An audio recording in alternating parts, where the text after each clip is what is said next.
Happy Valentine! Dahil Valentine, tinira ko to chocolate na to.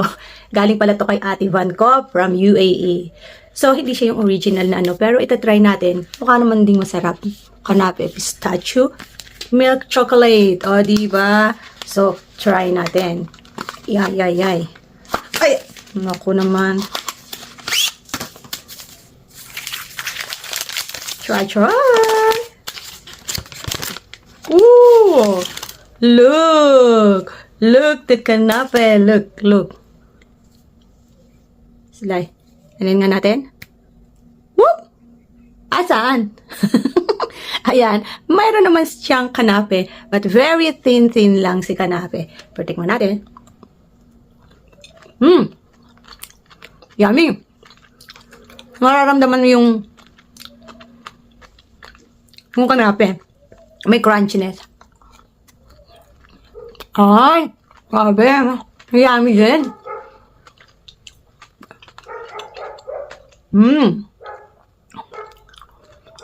Nireserve ko pala to. Nasa Pinas pa ako to eh. Pasalubong ng pamangkin ko. Sabi ko, ititira ko siya. Dito kakakainin. Eh, since na mag-Valentine, wala akong chocolate.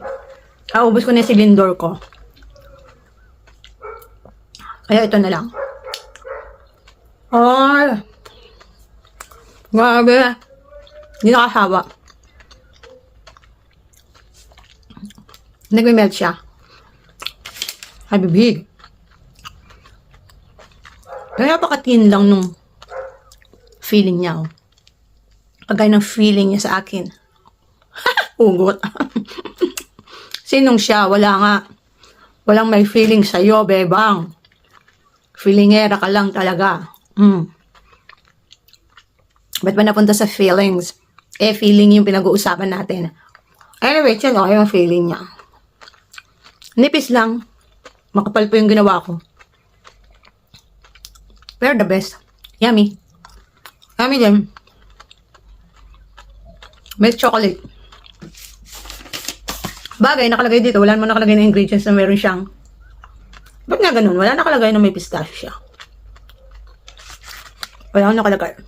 Ganyan yun. Pero, nakalagay dito kanape pistachio. Anyway, doesn't matter. Importante, may chocolate ako.